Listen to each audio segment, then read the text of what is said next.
Yon, good morning mga bossing. Ayan, meron nga pala tayong dito, mais na dilaw. Ora lang to. Depende sa laki. Meron siyang 40, meron siyang 35. Kaya kumakatok ako sa inyong pinto para magbenta ng mais. Meron din tayo ditong sariwa, yung hindi pa naluluto. Oh. Panalo. Bagong ani yan. Mura lang to. Pagka hindi pa luto, 110 na lang. 3 piraso.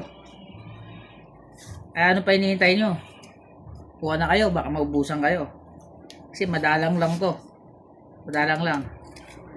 Kaya panalo ka dito kung mahilig ka sa mais. Oh.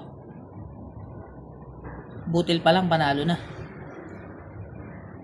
Mas panalo ka kung bibili ka. Kasi makakakain ka kaagad ng maayos. At good morning. At sa mga barat dyan, pass ako sa inyo. Meron pang discount dyan.